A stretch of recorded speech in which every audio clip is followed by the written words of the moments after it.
Hey everyone, tonight we have a single story upload by the name of A Stranger Joined Our Paranormal Support Group. He Shouldn't Have. I would like to give a huge thank you to the author of this story for allowing me to share it with all of you. You all know that I like to do these single story uploads from time to time just to kind of break things up and do something just a little bit different. I hope you all enjoy it. This is a pretty fun story.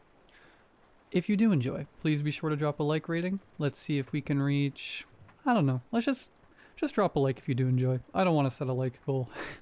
Subscribing if you are new is also very much appreciated, as I do post content just like this all of the time.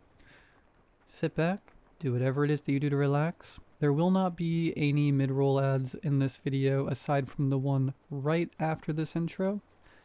And as always, I hope you all have a great night.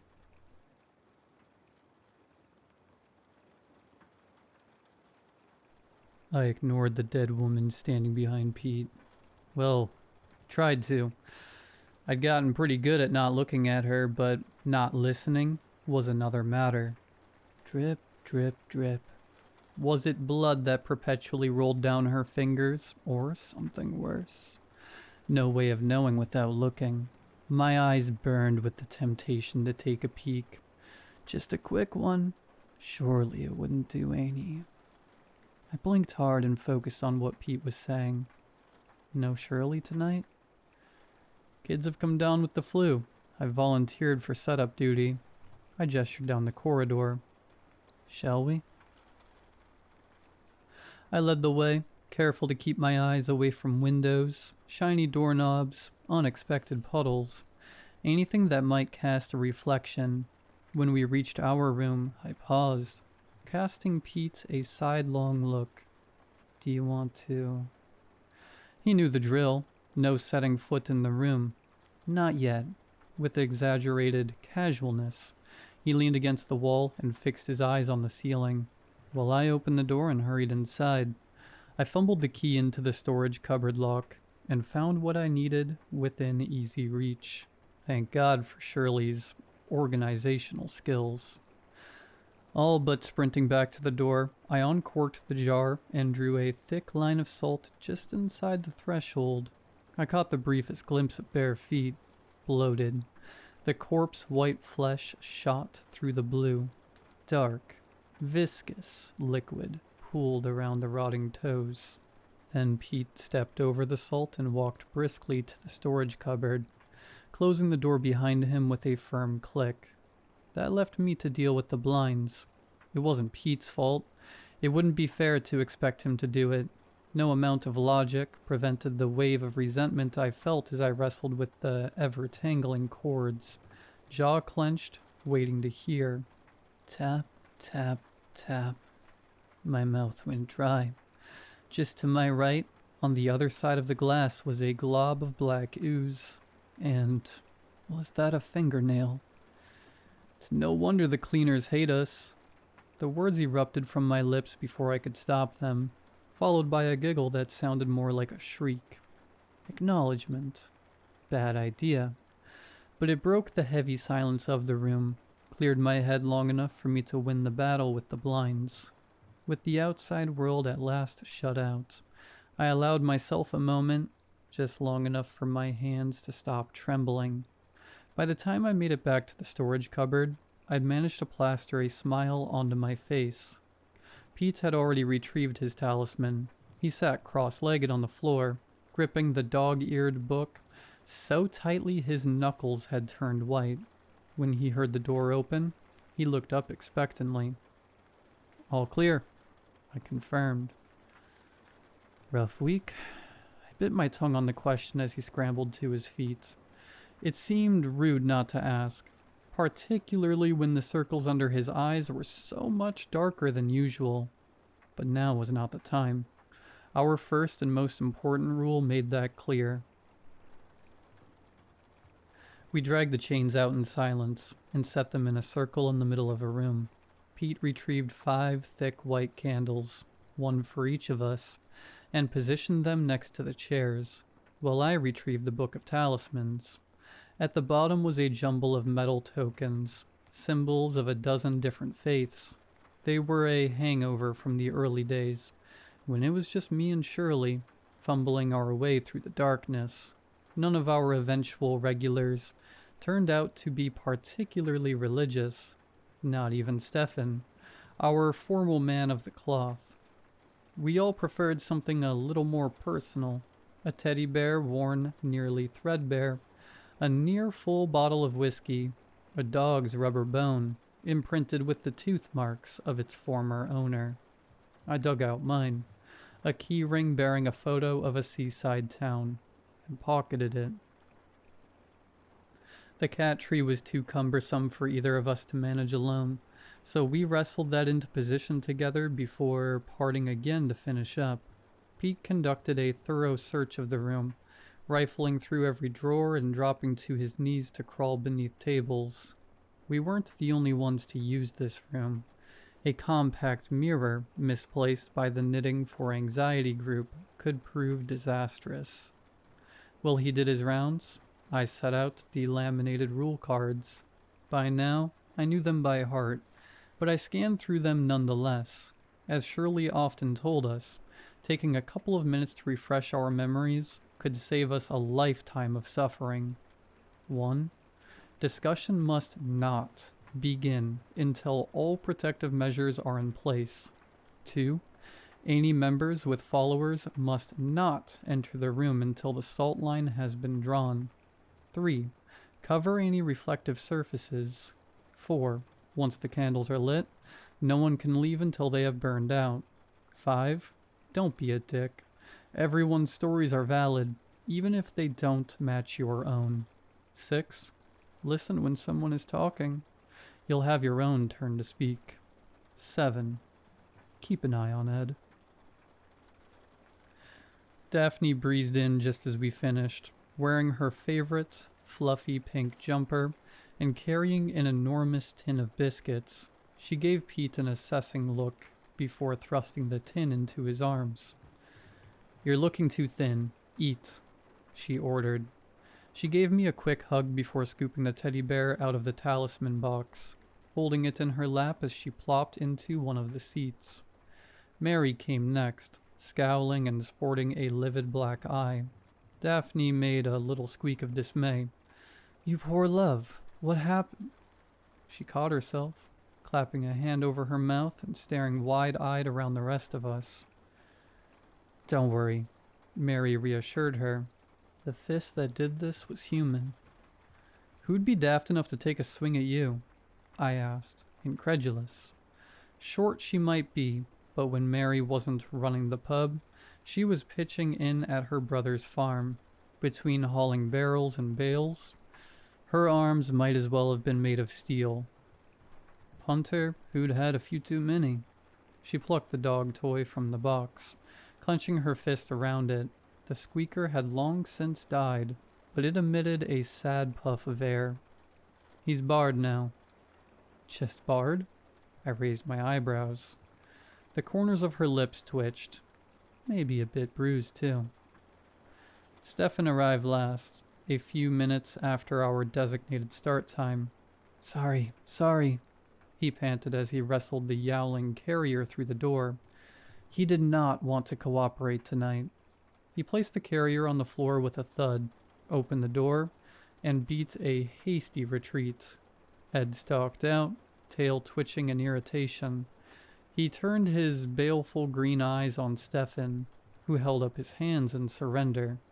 "Don't be a sourpuss." Daphne cooed. "Poor old Stevie, had to get you here somehow." All around the room, hands reached into pockets. They produced little chunks of cheese, cat biscuits, leftover scraps of chicken. Ed accepted our offerings like a king receiving gifts from his subjects. Mollified, he allowed us to pet him for a minute, before sauntering to the cat tree and cleaning the sleek black fur our filthy humans' hands had sullied. "Right," I said, looking around the group. "I think we're ready. Shall we make a start?" My stomach churned with the usual mixture of anticipation and dread. I knew the others felt the same, but they moved to take their places nonetheless. Stefan grabbed the bottle of whiskey as he went. Okay, guys, I said, trying to ignore the feeling of wrongness as I took Shirley's usual seat. It didn't matter how many times I filled in for her. I'd never get used to it. If you need to go to the loo, make a cup of tea, whatever, now's the time. Once we light the candles, there's no getting up until they burn out. No one moved, of course. They knew to come prepared. Pete, do you mind? He pulled a lighter from his jacket, lit his candle, and passed it to Mary. It did a full loop of the circle until it reached me. We're safe in the circle, I said as I lit my candle. Not just from the things that haunt us, but from each other. Remember, there's no judgment here. Listen. Be kind to one another. Now, who would like to start? I glanced towards Pete, but he gave a tiny shake of his head, pressing his lips together tightly. Not ready yet. No matter. I turned instead to Stefan, who cleared his throat. I'll go, I suppose. He turned the bottle over in his hands. Danielle emailed me a few days ago. Danielle? Elfie's mom? Daphne ventured softly.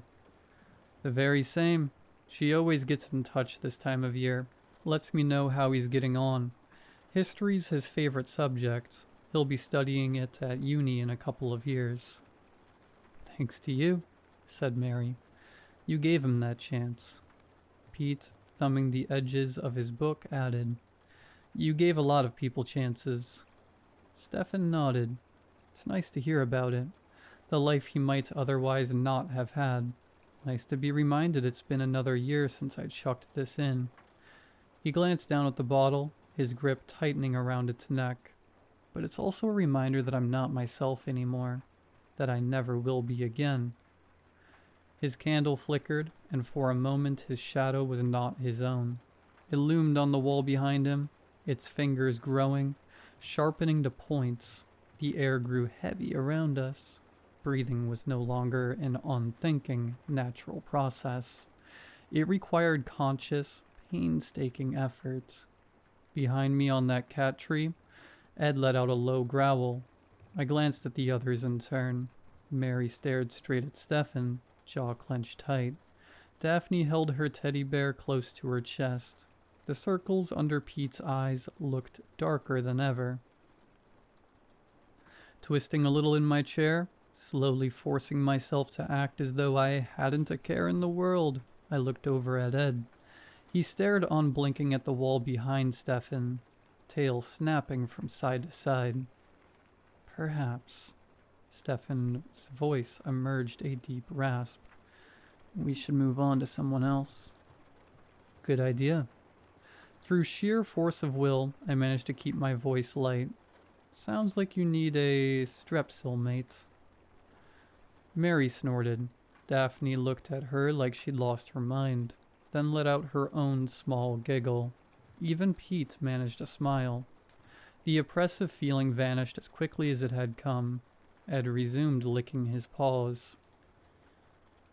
My turn, said Mary, drumming the rubber bone against her knee. The little git has been causing hell all week. Before we could find out exactly what the little git had done, the door swung open. A bespectacled young man smiled in at us from the corridor. Is this the Stop Smoking group? They're in here tomorrow, I said. We're something else. Ah, he puffed out his cheeks, disappointed. I meant to be leading it. Well, come back at 8 o'clock tomorrow. I'm sure you'll do brilliantly. I don't suppose I could sit in on your session. I've never done one of these things before. I could do with some experience. Bad idea, said Mary abruptly. We're a private group, I explained. You won't even know I'm here, I promise. As he stepped into the room, we all rushed to dissuade him, talking over each other in our panic. You can't. This is private. You don't know. Mary, her face so red it was nearly purple, Looked like she was strongly considering battering him with the rubber bone. She couldn't. None of us could leave the circle. All we could do was watch helplessly as he waved off our complaints, grabbed a small chair and forced it into the small gap between Daphne and Stefan. The group stared at him, aghast, then, as one, turned their eyes to me. Damn it, Shirley. Why did you breed children with such weak immune systems? Right. I looked at the stranger expectantly. Martin, he supplied. You're here now, Martin, for better or worse.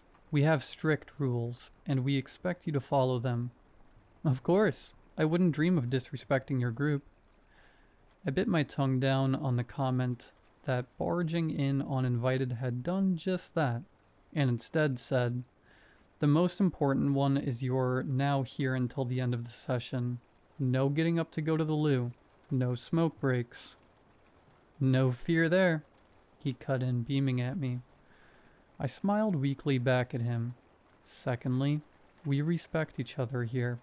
You might hear things that sound strange to you. It's not your place to interrupt or invalidate anyone's experience. I understand how important respect is, he said sincerely, then with just the faintest tone of pompousness creeping into his voice. I'm a trained counselor, you know. Is the ink still wet on your certificate? Mary snapped. Mary? I said quietly, less a caution, more a plea. She shot Martin a burning look that suggested she would be having words with him in the car park later, but said nothing further. Would you like me to start? Daphne asked. I felt a rush of affection for her. She was fiddling with the bear's ears, clearly uncomfortable, but she was still trying. That would be lovely, Daphne. She took a deep, steadying breath. It's been hard since the nights started getting longer. Winter's always the worst. You know, I've got lots of other little berries at home. She picked the bear up by his paws, made him dance a little jig in her lap. They help, but when I wake up and see it standing there at the bottom of the bed, she shivered, and when she spoke next, her voice was little more than a whisper. It's those eyes, sewn shut, but it still stares at me. Do you all have sleep disorders? Martin butted in. No, I said shortly, and please don't interrupt. Sorry. Daphne, please carry on. You hear stories about stuff like this, she resumed haltingly. People seeing terrors in the night. They always seem to be there one moment, gone the next. You all know it doesn't work that way for me. Once it turns up, it's there until sunrise, following me around the house, always watching. It was a bit more bearable when I still had Graham.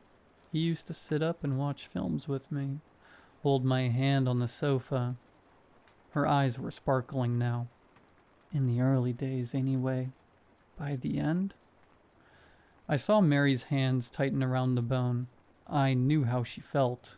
Logically, I knew I couldn't blame Graham. It took a special sort of person to stick around and deal with this stuff when they didn't have to. And as we'd all learned, those sorts of people were few and far between. Still, I hated him for leaving his poor, sweet wife to suffer alone. Stefan leaned over to Daphne, offering her his handkerchief. She took it with a grateful smile and dabbed her eyes. Creative writing, Martin burst out. What? I asked. You're a creative writing group, right? Mate, you've been told already to keep your gob shut. How hard is it? Mary demanded, jabbing the bone in his direction. She's right, I said. Please don't make me ask you again. When I looked at Daphne, she shook her head, holding the handkerchief tight against her cheek. I raised my eyebrows at Mary. Fine, she huffed. I'll go. As I was saying before, we were so rudely interrupted. She shot Martin a scorching look. He's been causing trouble this week. More than usual, I mean. Has he been in the toilets again? I asked. Yes, literally in this case. That's how I ended up with this. She tapped her black eye. Drunk punter went into one of the stalls, and the little shit popped his head up out of the loo. Course, it's not the place you expect to find a little old man in a bowler hat. Freaked him right out. Came running out, ranting and raving, swinging fists. She let out a grunt of dissatisfaction. 2 of the staff gave their notice that night. It's becoming an issue. We don't have a problem hiring.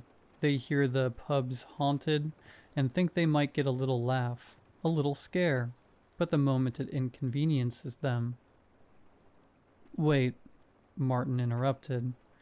Mary heaved a heavy sigh. Here we go. Are you claiming that you're experiencing some sort of, I don't know, genuine paranormal phenomena? When Mary's only response was a hard stare, he turned to Daphne. And you too? She gave him the smallest nod, just enough to confirm his statement. Martin? I cut in before he could say anything further. I was very clear about our rules. We don't invalidate anyone's experiences. But you should. No. He caught himself, held up his hands in a gesture of contrition. You're quite right. Your group, your rules. Please do continue. Mary's scowl made it clear she had no intention of picking up where she had left off. Pete and Daphne both pointedly ignored my looks. Only Stefan met my eyes. He cleared his throat, then suggested gently, "Perhaps you would like to." I really wouldn't. Not when Martin was now leaning forward, gaze intent and full of sickening concern. But I could hardly expect the others to open up if I refused to do so myself. Right. I shifted in my seat, balling my hand into a fist around the key ring. Yes, well, you all know how it started. Martin was acquainted with the story. I could have swung for Stefan, if I wasn't so certain he wasn't intent on torturing me. The rest of us were content to keep our experiences within the confines of our small circle, but he still had a streak of the preacher about him, and it was focused on warning the general public about the dangers we were intimately acquainted with, even if they branded him as crazy for his struggles. If you wouldn't mind. Not at all. The sentiment wasn't entirely convincing through gritted teeth, but it was the best I could manage. When I was a kid, we used to go to the seaside on holiday. I forced my fingers to unfurl and held up the key ring. Here, to be precise. Martin squinted at the key ring, his smile coming too quickly. It looks lovely. It was a bit of a shithole. The smell of greasy chips drifted back to me across the years. I remembered the sky that always seemed to be slate gray, even in summer, and the cold bite of seawater on my thighs. I could feel the musty arcade carpet beneath my cheek. Dad's arms wrapping around me and hauling me against his chest after I dozed off. Somewhere behind him, Mom and Becca bickered about her dress sense, or how her headphones seemed to be glued on, or whatever other piece of teenage rebellion my sister had engaged in to do my mom's head in. I grinned in spite of myself. But it had its good points. Arcades, fish and chips by the sea, that sort of thing. We went every year until we lost my dad. Mom couldn't face it after that. The year after he died, she took us somewhere else instead. Some broken down old cottage in the middle of nowhere. That must have been very difficult, said Martin somberly. The disruption in routine after... Shh, Mary hissed. Ignoring the interruption, I pressed on. There wasn't much to do there unless you liked looking at trees or playing board games with missing pieces. Mom spent a lot of time sleeping. That left me and Becca, my sister, to entertain ourselves. Becca was going through a phase, as my mom said. That was putting it lightly. Their arguments could rage on for hours, always ending with Becca slamming her bedroom door so hard that the trinkets on my shelves rattled.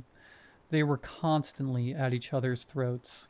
She'd even started butting heads with Dad before he died, but she always had time for me. I was 11 on that last holiday, and Becca 16. My friend's older siblings wanted nothing to do with them. They were too old, too cool, to be seen in the company of children. Not Becca. She still helped me with my homework, and threatened to slap the crap out of any kids that gave me trouble. I was a little in awe of her, so when she told me there was a way to see Dad again, she asked for my help. I agreed. We went to bed that night and waited until we heard Mom snoring. The mixture of excitement and stomach-freezing terror slammed into me, as strong now as it had been more than 20 years ago when I huddled beneath my blanket, waiting for the quiet creak of my door and Becca's summoning whisper. I followed Becca into the woods, and then... What? My memories of that night were fragmented, like a photo album someone had taken a pair of scissors to. I scrunched my eyes shut, pressing my knuckles hard against them as I tried to remember. There was an old book, thick, bound in leather. God knows where she got it. Stole it, knowing Becca. It wasn't in English. I remember that much because she read out loud from it. I flexed the index finger of my left hand, staring down at the thin, white scar that ran its length. Becca's hands had been gentle as it held mine. "Sorry, little one," she whispered as she raised the knife. "I only need a few drops." She took my blood. Flames danced behind my eyes, dripped it into a fire. When she called out, something answered her, red eyes piercing the darkness, a growl so deep it reverberated in my bones. But it wasn't Dad. She told me to run. I remembered branches whipping against my cheeks, my chest burning as my lungs desperately tried to squeeze in air. I did. I didn't realize I was crying until someone pressed a handkerchief into my hand. I took it without looking up. Meeting any of their eyes was more than I could bear. The shame was too deep. "You did the right thing," said Mary firmly. "If you hadn't listened to her, you would have been taken too." "Taken?" asked Martin. Daphne spared me from having to answer. Becca vanished that night. Their mom called the police. They searched the woods. Nothing. "You believe someone kidnapped her?" "Something took her," Mary answered in a tone that brooked no argument. Martin was either oblivious to the warning or chose to ignore it. I mean no disrespect to your sister, but it sounds like she was troubled, arguing with your mom, grieving for your dad. Couldn't she have run away?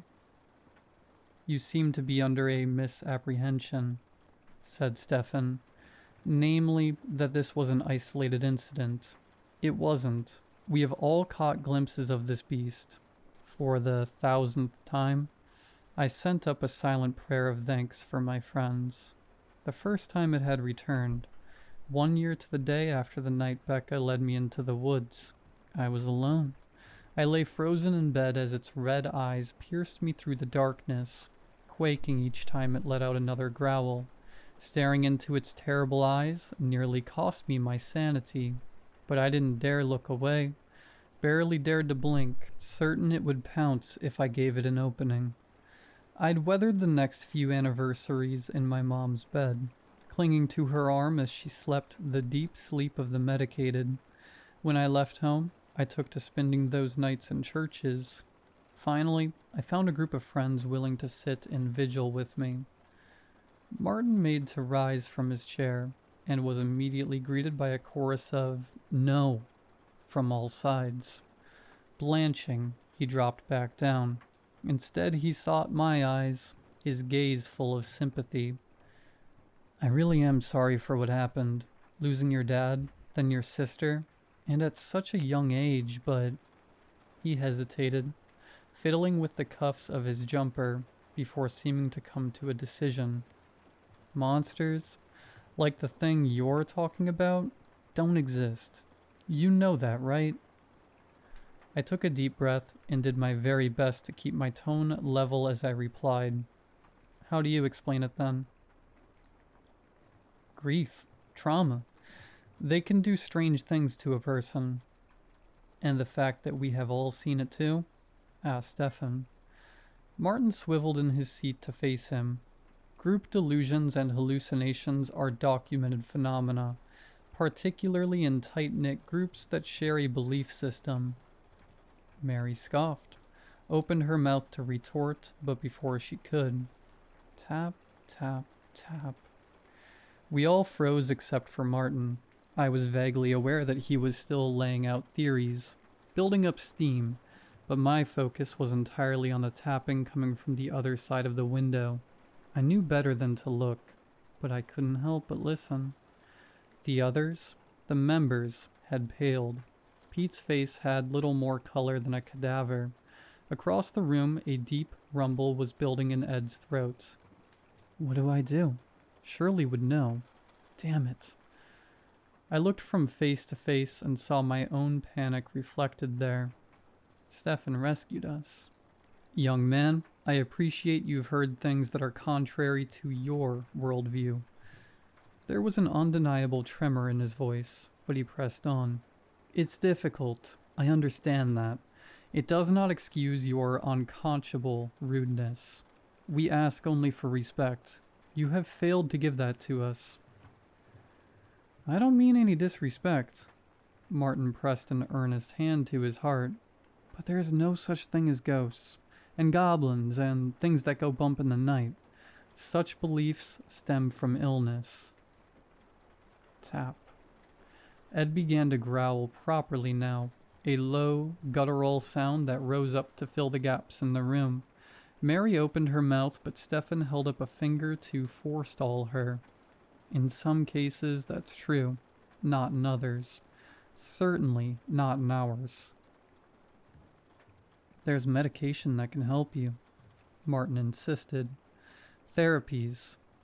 "This is our therapy," Stefan said coldly. "It's not. It's a shared delusion. It's only going to make you worse. You need..." Tap. Martin whipped his head towards the shuttered window. "Do you hear that?" "No," said Stefan, "but we've heard quite enough out of you." Tap. "There it is again. Surely you can hear it." "You don't know what you're talking about," I said. "Your cat does." He gestured towards Ed, who was now standing, claws digging into the fabric between his paws, eyes locked on the window. "It's coming from over there." "Don't," we shouted in unison, as he made to rise from his seat once more. He dropped back down with a thud. As he looked from one person to another, realization dawned on his face. "You think it's some sort of monster, don't you?" Silence, but for the tapping. "I'm going to go over there." "Please don't," Daphne whispered. "And show you there's nothing to be afraid of." "It'll be the end of you, you bloody fool," said Mary. Martin stood up. Stefan jerked reflexively, as if he was about to go after him. He caught himself at the last moment, gripping the seat of his chair to anchor himself in place. "Martin," his voice was low and urgent now, "I've participated in dozens of exorcisms in my time. I've seen things that have stretched my belief to the point of breaking.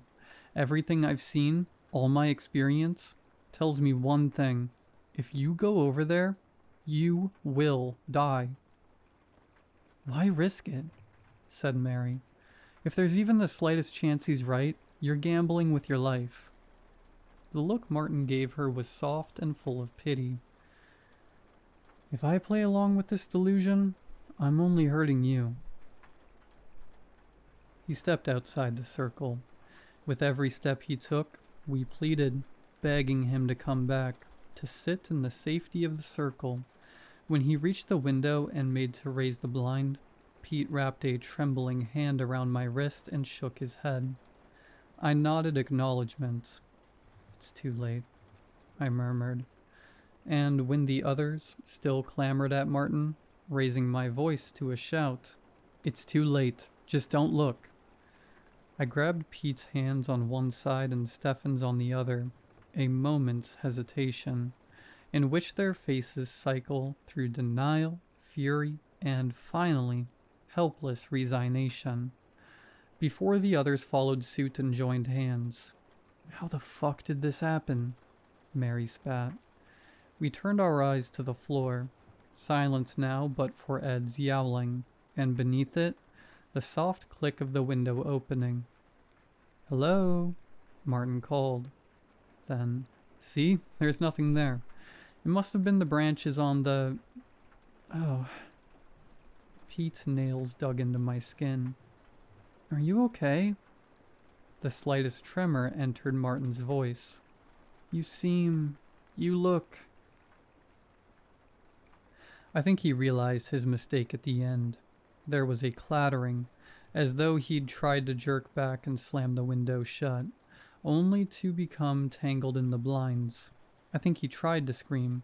He only managed a sharp inhale, a muffled groan. Heavy thudding followed, like feet pounding against the ground and finding no purpose. Then silence, except for Ed. His screeching had died down to a continuous growl, low and full of warning. As for us, the survivors of yet another deadly night, we could only remain in the circle, stuck there until the candles burned down. I didn't dare look up, but I could hear Daphne's soft whispering and Pete muttering something unintelligible beneath his breath. At last the candles began to burn out. When the last flame guttered, Pete shot up and ran as fast as his shaking legs could carry him to the storage cupboard. Daphne followed after him, arms wrapped tight around her waist. As she turned to close the door behind them, I saw her cheeks were wet. "Sorry," she mumbled. "I just can't." That left me, Mary, and Stefan to deal with the aftermath. Mary's fingers had punctured the rubber bone, and Stefan looked as though he hadn't had to fight the urge to open his bottle so hard in years. But when I looked into their faces, I saw they were resolved. "On three?" I suggested. When they both nodded, I reminded them, "Don't look out the window." I counted us down. We looked in unison. Martin lay slumped half out of the window. Something stood beyond him, staring at us from outside. Our well-trained eyes refused to see it. "If I get that window shut, can you move the..." My lips refused to form the word body, but they understood. "On it, boss," said Mary. They went first, Mary leading the way with her mouth set in a grim line. Grabbing hold of one of Martin's legs each, they heaved. He came free of the window and landed on the floor with a sickening thud. The moment he was clear, I moved in. For a dreadful moment, my arm refused to move. I was frozen in place, trapped by the fear that cold fingers would wrap themselves around my wrist when I reached for the window. "They've done their part," I told myself. "Now it's your turn."